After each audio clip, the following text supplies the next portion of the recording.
చూస్ country delight, live better. ఇప్పుడే country delight యాప్ని download చేసుకోండి.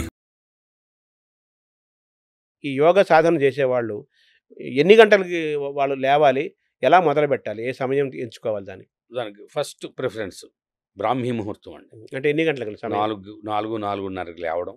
ముందు ఉషః కాలంలో ఉషః పానీయం, గోరువెచ్చని నీళ్లు, ఒక 4 గ్లాసులు గోరువెచ్చని నీళ్లు తాగి కాలకృత్యాలు తీర్చుకుని ఒక పావుగంట ఆగి స్నానం చేసి అప్పుడు కరెక్ట్గా 5ంటికి ప్రారంభించి 6:30. టైం ఉన్నవాళ్ళు 5 to 6 అండి. టైం ఉన్నవాళ్ళు 5 నుంచి 7. టైం తక్కువ ఉండి ఆఫీసులకు వెళ్ళాలి, సమయం సరిపోదు అనుకున్న వాళ్ళు 5, 6 లేదా 5:30 to 6:30. దాని మించినటువంటి టైం లేదండి. అప్పుడు మీరు అనొచ్చు, మరి అందరికీ పొద్దున్నే టైం కుదరదు కదా, ఆడవాళ్ళు ఇంట్లో లేచి వంటలు చేసుకోవాలి, లేటుగా ఆఫీస్ వచ్చిన వాళ్ళు, వ్యాపారాలు చేసుకొచ్చిన వాళ్ళు, వాళ్ళకి ఇంకా రెండో ప్రిఫరెన్స్ ఏమిటంటే సాయంత్రం 5:30 to 6:30, 5 to 6. అది అడ్జస్ట్మెంట్ మాత్రమే. అలాగే కొంతమంది ఇప్పుడు గృహిణులు ఉంటారు, వాళ్ళకి పొద్దున్న కుదరదు, సాయంత్రం కుదరదు. అందుచేత 10 నుంచి 11, 11:30 దాకా చేయొచ్చు అండి. బట్ నెంబర్ 1 ముఖ్యమైనటువంటి టైము బ్రాహ్మీ ముహూర్తం. సో బ్రహ్మముహూర్తంలో లేవటం వల్ల ఎటువంటి లాభాలు జరుగుతాయి, మానసికంగా సైంటిఫిక్గా లోపల ఎటువంటి చర్యలు జరుగుతాయి? సృష్టిలో ఈ ఉదయం 4 గంటల నుంచి 6 గంటల దాకా ప్రకృతి అంతా ఒక అద్భుతమైనటువంటి ప్రాణశక్తితో నిబిడీకృతమై ఉంటుందండి. 6 నుంచి లేచి అప్పటికి ఏమవుతుందంటే ఆ ప్రాణశక్తి తగ్గుతూ ఉంటుంది, ఆక్సిజన్ లెవెల్ తగ్గుతూ ఉంటాయి, ప్రాణశక్తి తగ్గుతూ ఉంటుంది. మనకి తెలియకుండా చుట్టుపక్కల వాతావరణం అంతా కూడా కొంచెం భగ్నం అవుతుంది. ఆ ఉదయం వేళల్లో చాలా ప్రశాంతమైనటువంటి స్థితిలో ఆ ప్రకృతిలోంచి వచ్చేటువంటి ప్రాణశక్తి శరీరంలో ఎక్కువ ప్రవేశిస్తుంది. ప్రాణశక్తి ఎక్కువ మనకి ఉద్దీపన జరుగుతుంది, అంటే రీఛార్జ్ అవుతుంది అనమాట. మనసు ప్రశాంతంగా ఉంటుంది లేవగానే. అప్పుడు మనం ఆసనాలు చేసినా, ప్రాణాయామం చేసినా, మెడిటేషన్ చేసినా బాగుంటుంది. 1 గంట యోగ సాధన పొద్దున్న 5 నుంచి 6 దాకా చేస్తే ఈ భగవంతుడు మనకి ఇచ్చిన 24 గంటలు 1 గంట దీనికి కేటాయిస్తే 23 గంటలు మన చేతుల్లో ఉంటుంది. అంటే మన శరీరాన్ని, మన మనస్సుని మన నియంత్రణ చేసుకోవచ్చు. టీవీని రిమోట్తో మనం ఎలా నియంత్రిస్తున్నామో మన శరీరాన్ని, మనస్సుని మనం ఆ రిమోట్ కూడా మన చేతిలో ఉంటుంది పొద్దున్న 1 గంట సేపు సాధన చేసి. అలా సాధన చేస్తే మంచి 126 ఏళ్ళు జీవించవచ్చా? అద్భుతంగా. మన ఈ మధ్య మీకు ఒక అయ్యంగారు పద్మశ్రీ అవార్డు ఇచ్చి మోడీ గారి దగ్గర అవార్డు తీసుకున్నారు. 120 ఏళ్ళు ఇప్పటికీ యోగ సాధన చేస్తున్నాడు ఆయన, ఇప్పటికీ యోగా శిక్షణ ఇస్తున్నాడు ఆయన. ఇప్పుడు ఈ గంట సేపు చెప్పారు కదా, పొద్దున్న 5 నుంచి 6 దాకా. ఈ గంట సేపు పీరియడ్లో మీరు ప్రిస్క్రైబ్ చేసే సిలబస్ ఏంటండి? ఏమేమి చేయాలి చెప్పండి. కాసేపు ఆసనాలు, ఏ ఆసనాలు వేయాలి? 10-15 ఆసనాలు. ఏ ఆసనాలు అంటే ఆసనాలు మామూలుగా చేసుకునేవి ఒక 100 దాకా ఉంటాయండి. బట్ 100 చేయడానికి ఎవరికి టైం ఉండదు కాబట్టి నేను నా పద్ధతిలో ఏం చేశానంటే మొదటి వారం ఒక 15, రెండో వారం ఇంకో 15, మూడో వారం ఇంకో 15, అలాగే దాన్ని డివైడ్ చేశాను. ఇప్పుడు చూడండి, ఇప్పుడు రాగాలు, పాటలు, ఇప్పుడు రాగాలు అనంతం అంటారు కదా, అనంతం అంటారు.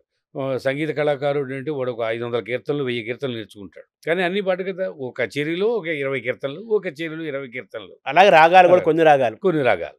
అలాగే దీన్ని నేను నా సాధనలు ఏం చేశానంటే అందరికీ ఈ వారం ఇవి చేయండి, ఈ వారం ఇవి చేయండి, ఈ వారం ఇవి చేయండి. తద్వారా ఏమవుతుందంటే శరీరంలో అన్ని భాగాలు ఆరోగ్యవంతంగా తయారవుతాయి, ఉత్తేజవంతంగా తయారవుతాయి, యాక్టివేట్ అవుతాయి. సో ఆసనాలు ఎన్ని ఆసనాలు మీరు ప్రిఫర్ చేస్తారు ఈ గంట సమయంలో? 15 అండి. 15 ఆసనాలు. ఆ 15 కూడా ఎలా అంటే కరెక్ట్గా చెప్పాలంటే నిలబడి చేసేవి ఒక 5 అండి, ఓకే, కూర్చుని చేసేవి ఒక 5, బోర్రా పడుకుని చేసేవి ఒక 5, వెలకితల పడుకుని చేసేవి ఒక 5. ఈ 4 అయిపోయాయి. ఇంకా ఈ 4టిని మించినటువంటి అద్భుతమైన ఆసనాలు ఉన్నాయి. వాటిని తల్లిదండ్రులు అంటారు. మిగతా వాళ్ళంతా వేరు, మన తల్లిదండ్రులు మనకి ముఖ్యం.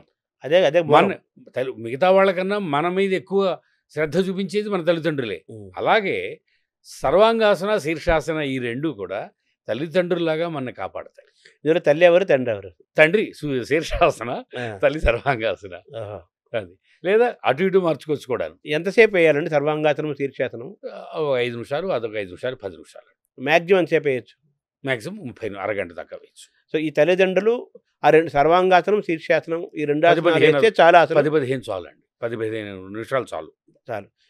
మీరు చెప్పిన తల్లిదండ్రులు మిగతా కాకుండా ఈ సర్వాంగాసనం, శీర్షాసనము కేవలం ఈ 2 ఆసనాలు మాత్రమే వేస్తే సరిపోతుందా, అన్ని ఆసనాలు వేయాలా? మిగతా కూడా కొన్ని కలిపితే ఏమవుతుందంటే ఇవి ఎక్కువసేపు చేయడం వల్ల ఏమవుతుందంటే మెడ నొప్పులు ఇవి రాకుండా ఓ 10 ఆసనాలు చేసిన తర్వాత ఈ 2 చేస్తే అప్పుడు ఈ నొప్పులు రాకుండా ఉంటాయి. ఇంచేత సర్వాంగాసన ఒత్తిడంతా మెడ మీద పడుతుంది. అవును. శీర్షాసన ఒత్తిడంతా తల మీద పడిపోతుంది. కరెక్ట్. అంచేత ఆ ఒత్తిడి పోగొట్టుకోవడానికి ఒక 10 ఆసనాలు చేసి ఈ 2 ఆసనాలు చేస్తే ఏమవుతుందంటే మీకు అద్భుతమైన శక్తి వచ్చేస్తుంది. ఒక్కొక్క ఆసనం ఎంతసేపు వేయాలండి యావరేజ్‌గా? ఆసనం యొక్క ఫలితాన్ని బట్టి హ్మ్. 1 నిమిషం నుంచి 3 నిమిషాలు. ఓకే. కొన్ని ఆసనాలు 1 నిమిషమే, కొన్ని ఆసనాలు 3 నిమిషాలు, కొన్ని 5 నిమిషాలు, కొన్ని 10 నిమిషాలు. కొన్ని ఆసనాలు మీరు చెప్పిన ఒక 25 ఆసనాలు చెప్పారు కదా! కొన్ని చెప్పగలుగుతారా పేర్లు? సూర్య నమస్కారాలు. ముందు ఒక్క సూర్య నమస్కారాలు వేసి ఒక 12 రౌండ్లు గనక 12 చేసినట్టయితే 12 పోస్చర్లు 12 సార్లు. 12 అది ఎంతసేపు పట్టదండి. 1 నిమిషం ఒక రౌండ్ అయిపోతుంది. అంటే 12 నిమిషాలు. 12 రౌండ్లు 12 నిమిషాలు. అంతే. చేస్తే మొత్తం బాడీ అంతా యాక్టివేట్ అయిపోతుంది. అంటే సూర్య నమస్కారాలతో స్టార్ట్ చేయాలా మనం? స్టార్ట్ చేయాలి. బాడీ అంతా యాక్టివేట్ అయిపోతుంది. సూర్య నమస్కారాలు అయిన తర్వాత ఒక 2 నిమిషాలు శవాసనం వేసి అప్పుడు మిగతా ఆసనాలు. ఏమేమి ఆసనాలు వేయాలి? త్రికోణాసన, పరివృత్త త్రికోణాసన, పార్శ్వకోణాసన, అర్ధచక్రాసన, పాదహస్తాసన, వజ్రాసన కూర్చుని చేసేవి. వజ్రాసన, ఉష్ట్రాసన, శశంకాసన, సుప్త వజ్రాసన కూర్చునైపోయి. బోర్లా పడుకునేవి మకరాసన, భుజంగాసన, పూర్ణభుజంగాసన, అర్ధభుజంగాసన, అర్ధశలభాసన, పూర్ణశలభాసన, ధనురాసన. ఈ బోర్ల పడుకుంటే ధనురాసన. వెలకితలా పడుకునేవి పవనముక్తాసన, నావాసన, ఉత్థాన పాదాసన. ఇవి వెలకితలా పడుకుని చేసేవి. సర్వాంగాసన, హలాసన. దానికి రివర్స్ కౌంటర్ పోజ్ అంటాం దాన్ని. మత్స్యాసన. సర్వాంగాసన, హలాసన, మత్స్యాసన. తర్వాత శీర్షాసన. చివర్లో చిట్ట మాత్రమే వేయాలి. ఎందుకంటే దాన్ని అయిపోయిన తర్వాత తప్పకుండా 10 నిమిషాలు శవాసనం చేయాలి. చాలామంది చేసిన పొరపాటు ఏమిటంటే నేను గమనించి చెప్తున్నది మీకండి. టైం లేదని హడావుడిగా ఆసనాలు చేసేసి శవాసనాకి ఏదో 1 నిమిషం పడుకుని వేసామా లేదన్నట్టు 1 నిమిషం వేసి పారిపోతూ ఉంటారు. అది వాళ్ళు చేసే పెద్ద తప్పు ఇది. ఇది చాలామందికి చెప్తూ ఉంటాను. అదేమనుకుంటే పడుకుంటే ఇంకోసారి ఇక అందులో ఏమొస్తుంది అని.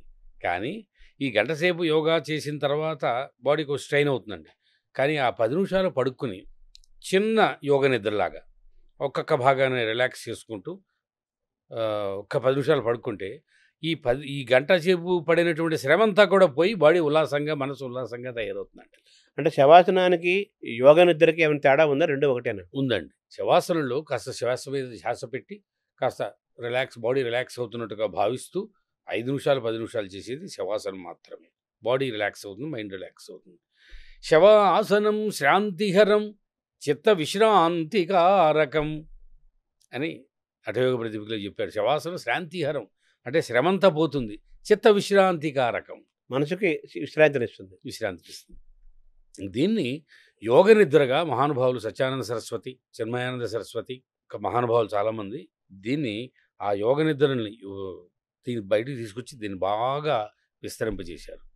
యోగ నిద్ర, రోగ నిద్ర, భోగ నిద్ర, యోగ నిద్ర. ఆ 3కి చెప్పండి. 3 వివరణ. మనం మామూలుగా చక్కగా భోంచేసి హాయిగా పరుపు మీద పడుకుంటాం. పొద్దున్న లేచిన తర్వాత బాడీ శరీరం హాయిగా రిలాక్స్ అయింది అనుకుంటాం మనం. అంతే కదండి. లేవంగానే కాసేపు బాగుంటుంది. వేడివేడిగా కాఫీ తాగి స్నానం చేస్తే పొద్దున హాయిగా పడుకున్నాం అనిపిస్తుంది.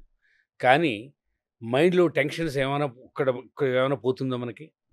అది రన్ అవుతూనే ఉంటాయి. ఆ బాధలు, ఆ కష్టాలు అవన్నీ మళ్ళీ గుర్తుకొచ్చి మళ్ళీ ఆలోచనలు అలా దాంట్లో ఉండిపోతాం మనం. పరుపుల మీద ఏసీలు వేసుకుని చక్కగా పడుకుంటాం. దాన్ని భోగ నిద్ర అంటారు. రోగ నిద్ర.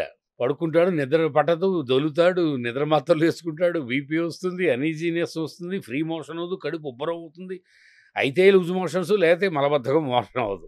అలా దొలుతూనే ఉంటాడు. కానీ పావుగంట పడుకోవడం, పావుగంట లేవడం. పొద్దున్న లేచేపటికి ఎంత అలసటగా ఉంటుంది, చికాగ్గా ఉంటుంది. బాడీ రిలాక్స్ అవ్వదు, మైండ్ రిలాక్స్ అవ్వదు. దాన్ని రోగ నిద్ర. సరే, మరి యోగ నిద్రకి తేడా ఏమిటి అంటే మనం చేసి యోగ నిద్ర ఒక అరగంట సేపు పడుకోబెట్టి ఏం చేస్తామంటే మీరు హాయిగా పడుకోండి. అరగంట సేపా? అంటే 2 ఉన్నాయండి. టైం లేకపోతే 20 నిమిషాలు, టైం ఉంటే అరగంట. 20 నిమిషాలు కంపల్సరీ. 20 నిమిషాలు కంపల్సరీ. లేకపోతే రిలాక్స్ అవ్వదండి. ఉపయోగం లేదు.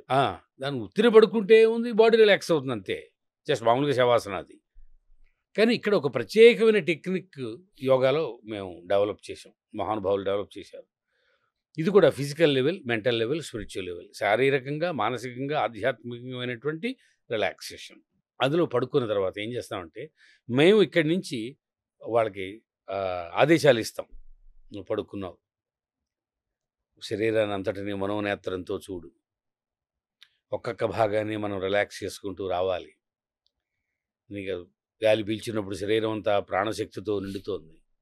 గాలి వదులుతున్నప్పుడు శరీరంలోంచి మనసులోంచి అన్ని రకాల బాధలు పోతున్నట్టుగా భావించు. హాయిగా ప్రశాంతంగా 4 సార్లు గాలి పీల్చి వదులు.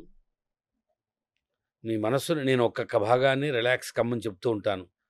నీ మనస్సు అక్కడికి వెళ్ళి ఆ భాగాన్ని ఆదేశించాలి. బొటనవేలుని, రే బొటనవేలు నువ్వు రిలాక్స్ అవ్వు, మోకాలు నువ్వు రిలాక్స్ అవ్వు, తొడ నువ్వు రిలాక్స్ అవ్వు, ఊపిరితిత్తులు నువ్వు రిలాక్స్ అవ్వు అని నీ మనస్సు భాగాన్ని ఆదేశించాలి. దీంట్లో ఎంత అద్భుతమైనటువంటి మన మనస్సు ఉండే గొప్పదనం. మైండ్ వెళ్ళిపోతుంది అక్కడికి, ఆదేశం పంపించేస్తుంది, కంటికి కనపడదు.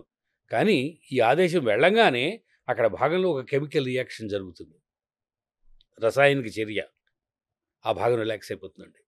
ఇది సైంటిఫికల్లీ ప్రూవ్డ్ అనమాట. ఈ భాగం ఇటుపక్క భాగాల్ని ఇటుపక్క మైండ్ నియంత్రిస్తుంది, ఇటుపక్క భాగాల్ని ఈ మైండ్ నియంత్రిస్తుంది. అంచేత ఒక్కొక్క కాలు దగ్గర నుంచి మనం రిలాక్సేషన్ చెప్పుకుంటూ వస్తాం. ఒక్కొక్క పార్ట్ వదిలిపెట్టాం. బొటనవేలు దగ్గర నుంచి తల 2వ వెంట్రుక వేలు దాకా. నుంచి 3వ వేలు, relax your right leg big toe, relax your second toe, అలా అన్ని వేళ్ళు, రిలాక్స్ యువర్ రైట్ హీల్. అలా ఇక్కడ దాకా వచ్చేప్పటికి మీకు 20 నిమిషాలు పైన పట్టేస్తుంది. మెదడు దాకానా? మేర దాకా. అదే ఇంగ్లీష్ రాని వాళ్ళకి తెలుగులో చెప్తాం. మెల్లిగా నీ బొటన్ వేలు రిలాక్స్ అవుతోంది. అక్కడి నుంచి మెల్లగా మనసును ప్రయాణం చేసుకుని వచ్చి కుడి పిక్క, కుడి మోకాలు, కుడి తొడ, ఎడమ భాగాలు, అలాగే పొట్ట లోపల భాగాలు, మనసును పొట్ట లోపలికి పంపించాలి. బా. ప్యాంక్రియాస్ యాక్టివేట్ చేయించాలి. ప్యాంక్రియాస్ దగ్గర మనసును కేంద్రీకరించు. నువ్వు రిలాక్స్ అవుతున్నావు అని ఆదేశం పంపించు. Relax your pancreas, relax your liver అని వాడు ఒక ప్రశాంత హడావుడిగా చెప్తే మైండ్ డిస్టర్బ్ అవుతుందండి. అంచేత వాడికి హిప్నటిజం చేసినట్టుగా, నిద్రపోయేవాళ్ళు లేచి కూర్చోకూడదు, నిద్రలోకి వెళ్ళాలి. హిప్నటిజం చేసినట్టుగా మనం ఒక్కొక్క భాగం మీద ఇలా కమాండ్స్ మనం ఇచ్చేప్పటికి ఏమవుతుందంటే అండి, ఒక 20 నిమిషాలు అయ్యేప్పటికి ఒక ట్రాన్స్లోకి వెళ్ళిపోతాడు వాడు. అయిపోయి అప్పుడు సంకల్పం చెప్పుకోవాలి. దాంట్లో ఉండే గొప్పదనం అది. సంకల్పం అంటే ఎవరికి ఏ ప్రాబ్లం ఉంది, షుగర్ ఉంది సార్ ఒకరికి, వాడు 40 రోజులు అన్ని భాగాలు చెప్తూ ఆ ప్యాంక్రియాస్ అనే గ్రంథి లివర్ మీద, ప్యాంక్రియాస్ మీద కాన్సన్ట్రేషన్ ఒక 10 నిమిషాలు చేయాలి. అది యాక్టివేట్ అవుతుంది, షుగర్ తగ్గిపోతుందా? తగ్గిపోతుంది.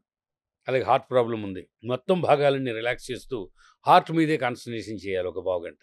అలాగే ఎక్కడ ప్రాబ్లం ఉంటే అక్కడ కాన్సన్ట్రేషన్ చేయాలి. బీపీ వాళ్ళు అంతే, బీపీ వాడికి మొత్తం బాడీ అంతా. బీపీ అనేది ఒక పార్టీ కదా, మొత్తం పార్టీ అంతా, శరీరం అంతా ఉంటుంది. కాబట్టి ఇది 40 రోజులు ఎవరైతే యోగ నిద్ర చేశారో 41వ రోజుకి బీపీ కంట్రోల్ అయిపోతుంది. అలాగే గ్యాస్ ప్రాబ్లమ్స్ వాళ్ళు, నిద్ర పట్టడం వాళ్ళు, తర్వాత ఇలాంటి ప్రాబ్లమ్స్ ఉన్న వాళ్ళు, వాళ్ళకి కూడా ఇప్పుడు గ్యాస్, మీరు ఈ గ్యాస్ట్రిక్ ప్రాబ్లం అని చెప్పారు కదా, వీటికి కంపల్సరీగా ఆసనాలు కంపల్సరీగా చేసి తీరాల్సిందే.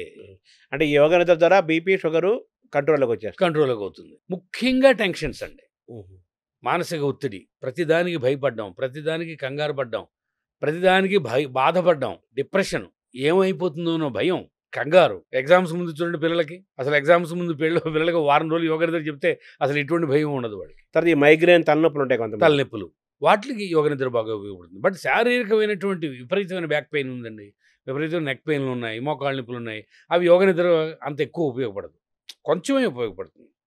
వాళ్ళకి ఆసనాలు కూడా కలపాలి. అంటే నిద్ర పట్టడం వాళ్ళకి ఆసనాలు, యోగ నిద్ర రెండును. ఆసనాలు కావాలా? నిద్ర కావాలి. యోగ విద్య సరిపోదా? యోగ నిద్ర కొంచెం సరిపోతుంది, 50% సరిపోతుంది.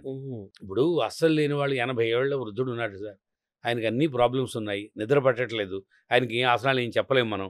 ఈ యోగ నిద్ర రోజు వింటూ చాలు, అది వింటూ నిద్రలోకి వెళ్ళిపోతారు సార్. అంటే ఒక రకమైన హిప్నాటిజం అంటారా? ఒక రకమైనటువంటి హిప్నాటిజం. దాంట్లో విపరీతంగా చాలా ఓవర్ ఇన్ఫ్లుయెన్స్ ఉంటుంది, ఫాస్ట్గాను. ఈ యోగ నిద్రని చాలా ప్రశాంతంగా స్థితిలో తీసుకెడతాం మనం. అది దాంట్లో ఆధ్యాత్మికత లేదు, దీంట్లో మన ఆధ్యాత్మికత ఉంది.